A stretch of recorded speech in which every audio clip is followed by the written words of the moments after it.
नमः। श्री महावीराय नमः। श्री द्वादशांग श्रुत देव्यै नमः। आचार्य श्री आदिसागर महावीर कीर्ति सन्मति सागर गुरुभ्यो नमो नमः। प्रिय धर्मात्मन,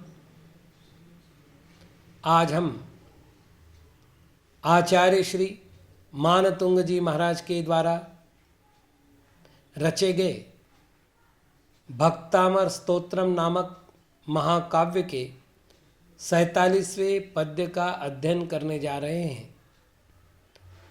आचार्य महाराज लिखते हैं, मत्तद्वीपेन्द्र मृगराज दवानलाही संग्राम वारिधि महोदर बंदनोत्तम तस्याशु नाशमुपयाति भयं बिएव यस्तावकं स्तवमिमं मतिमानधीते।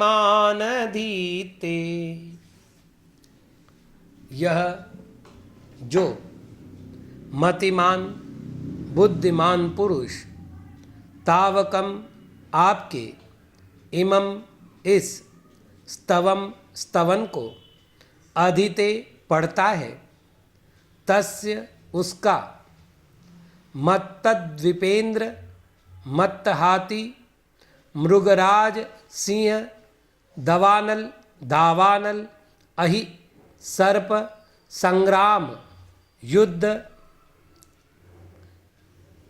वारिधि समुद्र महोदर जलोदर बंधन आदि से उत्तम उत्पन्न हुआ भयम भय भिया भयभीत हुए के इव समान आशु शीघ्र नाशम नाश को उपयाति प्राप्त हो जाता है।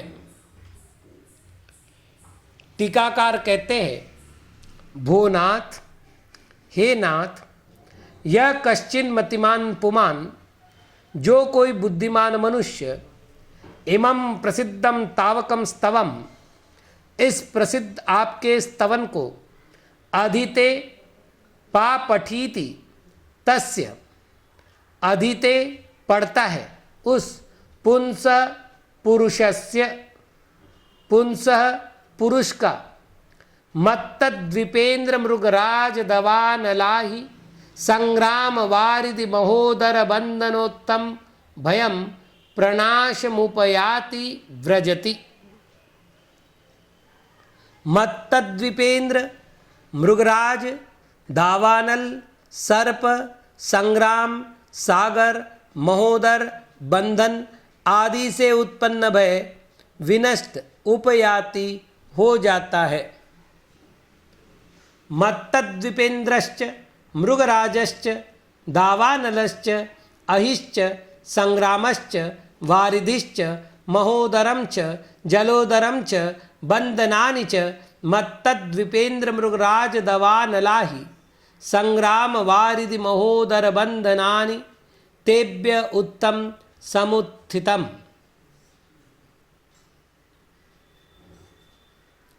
मत्तद्वीपेन्द्र और मृगराज और दावानल और सर्प और संग्राम और समुद्र और महोदर और जलोदर और बंधन मत्तद्वीपेन्द्र मृगराज दवानलाहि संग्राम वारिधि महोदर बंध है। तानि उससे उत्तम समुत्थित कएव किसके समान उत्प्रेक्षते उत्प्रेक्षा करते हैं भिएव भयेनेव भिएव भय के कारण। इस काव्य के माध्यम से स्तोत्रकार ने भय के 9 कारणों की चर्चा की है। यथा हाथी का भय, सिंह का भय, दावानल का भय, सर्प का भय, पर के सेना का भय, युद्ध का भय, समुद्र का भय, जलोदर का भय और बंधन का भय। 38वें पद्य से 46वें पद्य पर्यंत के 9 पद्यों में इन 9 प्रकार के भयों का वर्णन किया जा चुका है। इन 9 प्रकार के भयों में से 3 भय तिर्यंचकृत है, 2 भय मनुष्यकृत है, 2 कर्मकृत भय है और 2 भय निसर्गकृत है। इस विषय का उपसंहार इस काव्य के द्वारा किया जा रहा है। इस प्रकरण में यह प्रश्न उपस्थित हो सकता है कि जब स्वतंत्र पद्यों के द्वारा भयों की चर्चा की जा चुकी है तो फिर यहाँ उसकी पुनरुक्ति क्यों की जा रही है। पूर्ववर्ती पद्यों में एक एक भय कारणों का उल्लेख करते हुए भगवत भक्ति से उनका विनाश होता है ऐसा प्ररूपित किया गया। उससे किसी भद्र परिणामी जीव के मन में यह आशंका उत्पन्न हो सकती है कि भगवान की भक्ति करने से उतने ही प्रकार के भयों का विनाश होता है। उसी आशंका का निराकरण करने के लिए इस काव्य का अवतरण हुआ है। स्तोत्रकार भी जानते हैं कि समग्र संसार में भय के इतने ही नहीं अपितु अनेक कारण हैं। कुछ कारणों का उल्लेख करने मात्र से संपूर्ण कारणों का ग्रहण नहीं हो सकेगा।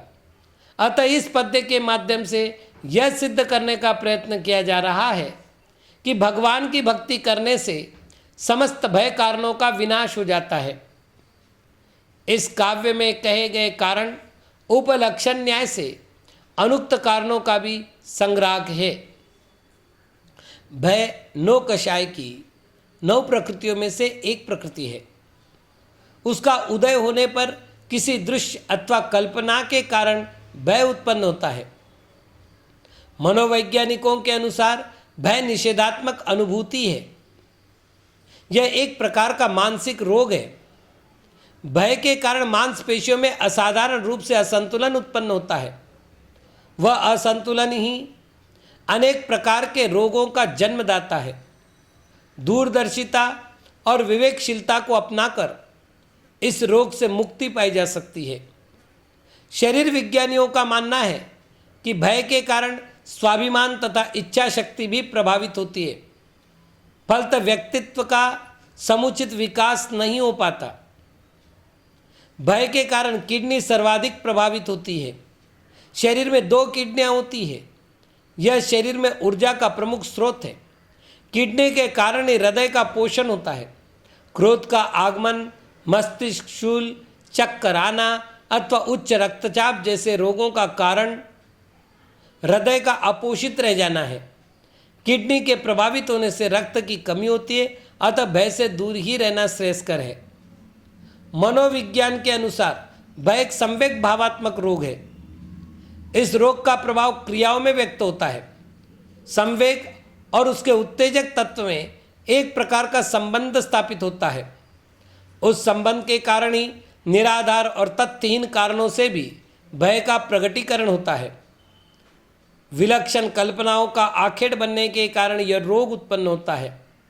इसके सरल स्थूल मूर्त भय, प्रतीकात्मक स्थूल मूर्त भय और प्रतीकात्मक सूक्ष्म अमूर्त भय, ये 3 भेद किए गए हैं।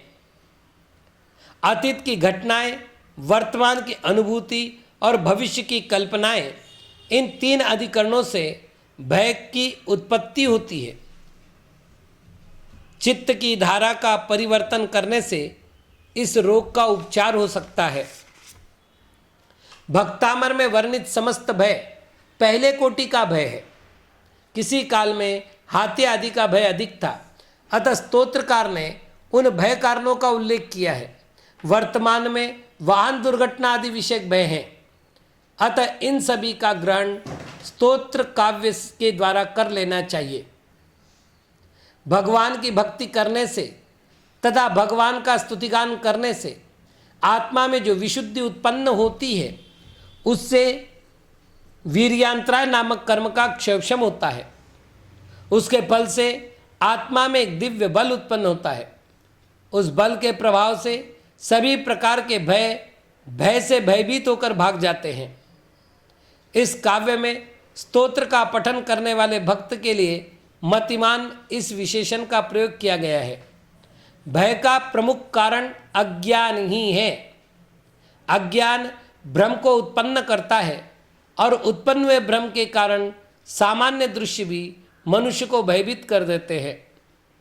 अज्ञानी मनुष्य को अंधकार के स्थान पर ही नहीं, प्रकाश के स्थान पर भी भय का अनुभव होता है। वह केवल एकाकी विचरण करते हुए भयभीत नहीं होता, अपितु समूह में भी भयभीत रहता है। भय को दूर करना हो तो भय को उत्पन्न करने वाले अज्ञान को दूर करना होगा। अतः मतिमान मनुष्य अर्थात बुद्धिमान मनुष्य ही भय से मुक्त हो सकता है।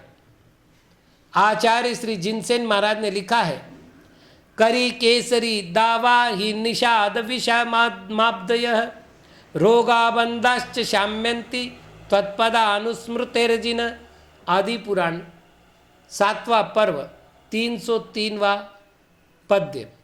हे जिनदेव, आपके चरणों के स्मरण मात्र से हाथी, सिंह, दावानल, सर्प, भील, विषम समुद्र, रोग और बंधन आदि सब उपद्रव शांत हो जाते हैं।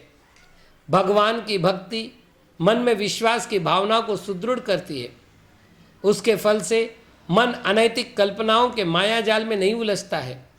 उसे विश्वास होता है कि मेरे आराध्य की शरण मुझे सब कारणों से बचाएगी। यही विश्वास उसे भय से मुक्त रखता है। अतः भक्ति की ज्योति को मन में सदैव प्रज्वलित रखना चाहिए। आज मात्र इतना ही।